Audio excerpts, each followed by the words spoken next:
Ειδήσεις έχουμε πολύ μεγάλη ανάγκη, Κωνσταντίνη, και μια τέτοια είδηση είναι και η επόμενη.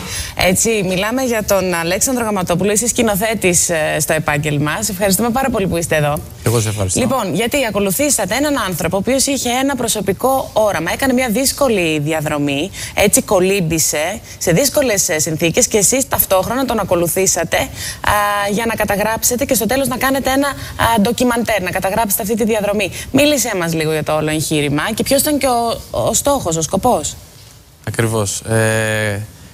Καταγράψαμε την προσπάθεια του Γιώργου Τουτσιάνου, ο οποίος είναι ένας Έλληνας υπεραθλητής και γιατρός, ο οποίος αποφάσισε να κολυμπήσει από την Πελοπόννησο στην Κρήτη, χωρίς να ανέβει σε σκάφος.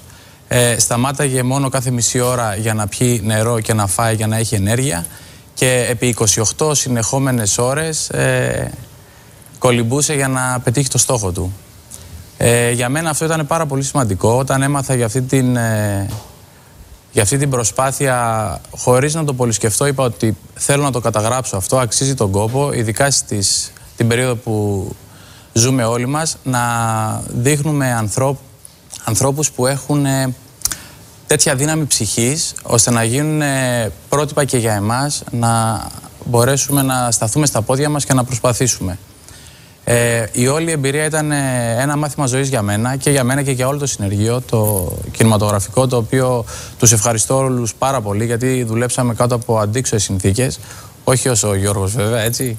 Ο Γιώργος αυτό που έκανε ήταν αδιανόητο. Τι περίοδο το κάνατε αυτό, το καλοκαίρι? Όχι, το κάναμε την προηγούμενη εβδομάδα. Άρα ακόμα πιο δύσκολα, έτσι, γιατί είχε πιάσει και κρύο. Ήτανε βέβαια, τα νερά ήταν πολύ πιο κρύα. Είχε πάρα πολύ έντονα ρεύματα, τα οποία δυσκόλευαν την προσπάθεια του Γιώργου. Παρ' όλα αυτά, με την προπόνηση που έκανε και τη δύναμη της ψυχής του και του μυαλού του, μπόρεσε και τα κατάφερε. Εν τω μεταξύ, τα πλάνα που βλέπουμε, ειδικά αυτά τα υποβρύχια, είχατε υποβρύχια κάμερα προφανέστατα, είναι πάρα πολύ εντυπωσιακά. Να είστε καλά. Τις υποβρύχιες λήψεις τις έκανε ο συνεργάτης μου και διευθυντής φωτογραφίας, ο Ντίνος ο Μαχαίρας, με τη βοήθεια ενός έμπειρου δίτη του Άρη του Σαλταγιάννη.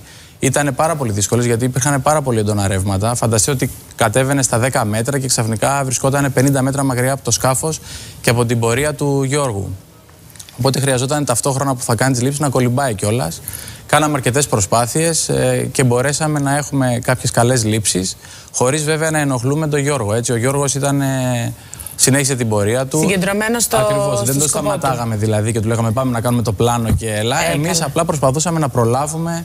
Αλέξανδρε, εμείς περιμένουμε όταν θα ολοκληρωθεί το ντοκιμαντέρ. Βλέπουμε και αυτά τα υπέροχα πραγματικά πλάνα, τα υποβρύχια, τα οποία είναι πάντοτε έτσι και μας ταξιδεύουν και είναι και μια νότα αισιοδοξίας και είναι και ό,τι καλύτερο μπορούμε να δούμε και να ζήσουμε. Και αισθανόμαστε κι εμείς που δεν είμαστε υπεραθλητές σαν τον Γιώργο, ότι ώρες-ώρες θέλουμε να κάνουμε μια βουτιά στη θάλασσα για να ξεφύγουμε από όλα αυτά, έτσι, και να πάρουμε όλη αυτή τη θετική ενέργεια μέσα από τη θάλασσα. Λοιπόν, Αλέξανδρε, σε ευχαριστούμε πάρα πολύ. Εγώ σε ευχαριστώ πολύ. Έχουμε καλό παράδειγμα στο τετράγωνο εδώ πέρα. Έχουμε το καλό παράδειγμα ενός αποφασισμένου ανθρώπου που λέει θα βουτήξω στην Πελοπόννησο, θα φτάσω μέχρι την Κρήτη, και έχουμε στο τετράγωνο το καλό παράδειγμα του ανθρώπου που λέει αυτό θέλω να το καταγράψω.